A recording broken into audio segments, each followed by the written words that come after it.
हम मरने के लिए पैदा नहीं हुए, जो चाहता है हमारी हत्या कर देता है। मूछे रखने पे, घोड़ी पे बैठने पे, मटकी छूने पे हमारी हत्या हो रही है। क्या बदला है सर? 70 साल बाद भी दलित पिछड़े मुसलमानों पे हिंसा नहीं रुक रही है सर। भाजपा ने चुनावी लाभ के लिए सबका साथ सबका विकास के नारे दिए जो खोखले हैं, क्योंकि 10 साल में दलित पिछड़े आदिवासी मुस्लिम और अन्य धार्मिक अल्पसंख्यक के जो अत्याचार हुए हैं वो किससे छिपे हुए नहीं हैं। ये चीन हमें आंख दिखा रहा है और लगातार हमारे देश की सीमाओं में घुसपैठ कर रहा है।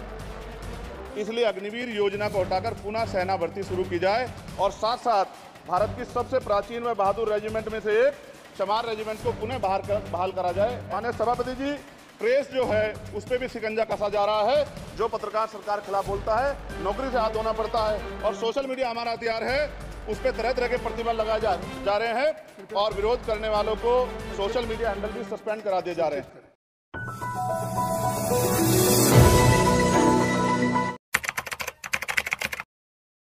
सर्वप्रथम मैं बहुजन समाज में जन्मे सभी संतों, गुरुओं, महान पुरुषों को नमन करता हूं, जिनमें महात्मा ज्योतिबा फूले, डॉक्टर बाबा साहब अम्बेडकर और मान्यवर काशीराम साहब को मैं याद भी करता हूं आज के दिन पर।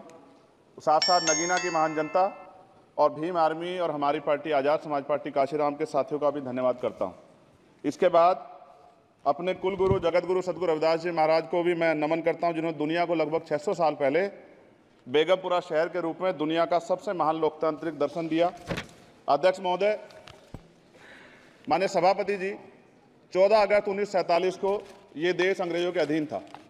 15 अगस्त 1947 को हम लोग आज़ाद हुए। 16 अगस्त 1947 को देश आज़ादी में था, लेकिन धन धरती राजपाट में बंटवारा नहीं हुआ। जो साधन संसाधन थे उनमें बंटवारा सही रूप से न होने के कारण एक बहुत बड़ी आबादी सुविधाओं से वंचित और सम्मान से वंचित रह गई। उनको सम्मान देने के लिए और अंतिम व्यक्ति तक सुविधाएं पहुंचे, इसके लिए लोकतंत्र की व्यवस्था हुई। लेकिन आज़ादी के 70 साल बाद भी हम कहाँ खड़े हैं, इस पर ये चिंता का विषय है।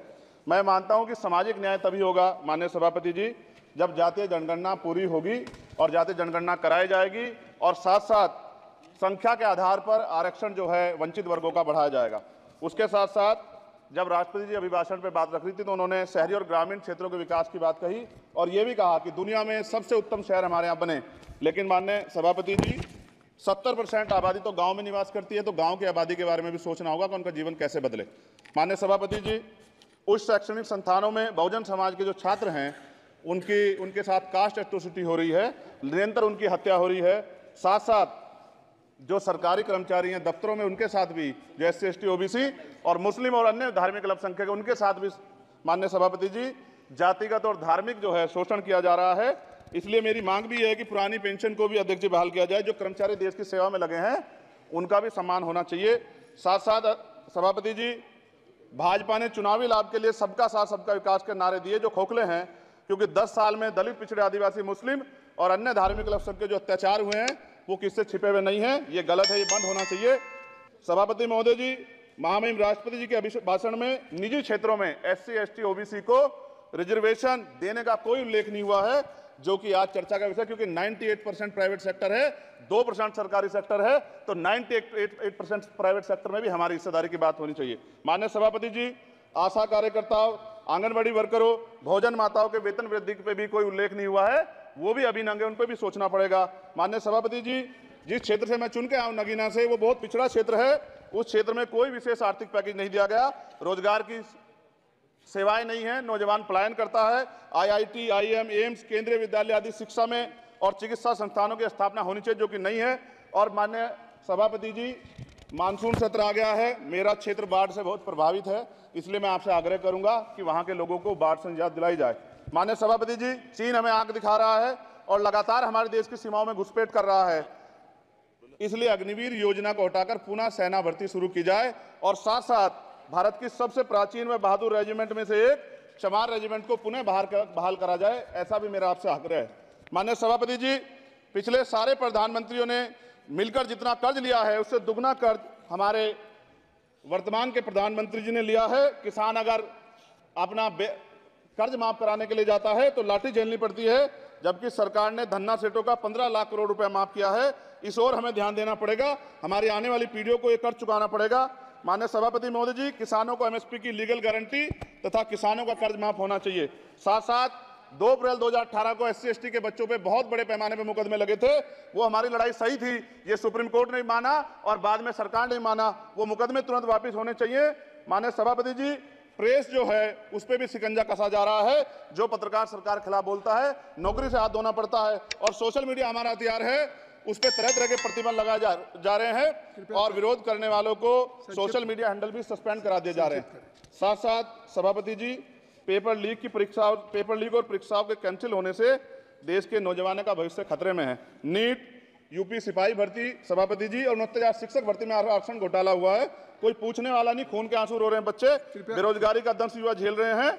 इसलिए मेरा आग्रह है कि युवाओं के लिए कृपया समाप्त करें। चंद्रशेखर, माननीय सभापति जी, मैं पहली बार बोल रहा हूं, आप कहेंगे मैं बैठ जाऊंगा, मैं आपकी बात, मैं संवैधानिक मर्यादा का पालन करूंगा, मगर हम तो माननीय सभापति जी सुन ही रहे हैं। आप बोलिए, 1 मिनट। धन्यवाद। 1 मिनट और बोलिए। अध्यक्ष सभापति जी, नारी सम्मान की बात करने वाली सरकार, हमने मणिपुर देखा सर, हमने पहलवान बेटियों का हर्ष देखा सर, और हमने सर हाथरस की बेटी का हर्ष देखा सर, और हाथरस के परिवार को जो वादा किया था सरकार ने वो भी पूरा नहीं किया। और महिलाओं में भी, स्पेशली दलित, पिछड़े और मुस्लिम वर्ग की, आदिवासी वर्ग की महिलाओं के साथ आज भी NCRB का डाटा कहता है सर जो जुल्म हो रहा है वो सहनीय नहीं है सर। साथ साथ कोविड में तैरती, हमने कोविड में बहुत सुना सर, कोविड में तैरती लाशें भी गंगा में हमने देखी है सर, और मजदूरों का हाल भी हमने देखा है। सभापति जी, बस समाप्त कर रहा हूं। नोटबंदी पे छोटे मजले उद्योग की जो कमर टूटी वो भी हमने देखी है। सभापति जी, शैक्षणिक संस्थानों, विश्वविद्यालयों में, चिकित्सा संस्थानों में OBC ST के योग्य अभ्यर्थी को NFS करके जिस तरह निकाला जा रहा है, लेटरल एंट्री करके जिस तरह हमारे रास्ते बंद किए जा रहे, ये भी हम देख रहे हैं सभापति जी। साथ साथ मेरा ये कहना है सर, ये सबका इशू है कि प्राइवेट कर्मचारी सर और सरकारी भी कई जगह पे 8 से ज्यादा घंटों से काम करते हैं, और उनको जब सर उचित वेतन भी नहीं मिलता, तो न्यूनतम वेतन 20,000 रुपए तय हो और 24 घंटे की ड्यूटी। उदाहरण के तौर पे यूपी पुलिस सर बहुत पूरा काम करते हैं वो लोग। वो राज्य के विषय हैं, आप सर मैं आपके राज्य सरकार के लिए भी आपके संज्ञान में डाल रहा हूँ विषय सर, पुलिस सब जगह है सर, लेकिन सवाल ये है सर, बहुत पसीना बातें हैं, 8 घंटे की ड्यूटी और वेतन विसंगति, वोटर स्कीम से उनको जो बाहर किया जाए। माननीय सभापति जी, 1 मिनट चाहिए सभापति जी। राष्ट्रपति जी ने धर्म के बारे में बात की थी, राम मंदिर से पहले हमारे गुरुघर तुगलकाबाद का फैसला आया था राष्ट्रपति जी, वो सभापति जी अभी तक दिल्ली में स्थित सदगुरु रविदास जी महाराज का गुरुघर नहीं बना। साथ साथ सभापति जी, अपनी बात को खत्म करते हुए मैं आपसे कहना चाहता हूं कि जितना देश दूसरों का है सर, इतना हमारा भी है। हम मरने के लिए पैदा नहीं हुए, जो चाहता है हमारी हत्या कर देता है। मूछे रखने पे, घोड़ी पे बैठने पे, मटकी छूने पे हमारी हत्या हो रही है। क्या बदला है सर 70 साल बाद भी? दलित, पिछड़े, मुसलमानों पे हिंसा नहीं रुक रही है सर। मेरा आपसे संरक्षण के साथ ये आग्रह है कि इन घटनाओं को रोका जाए, और देश किसी की बपोती नहीं है, देश संविधान से चलता है सर, और संविधान से चलेगा, संविधान छेड़खानी बर्दाश्त नहीं की जाएगी सर। धन्यवाद।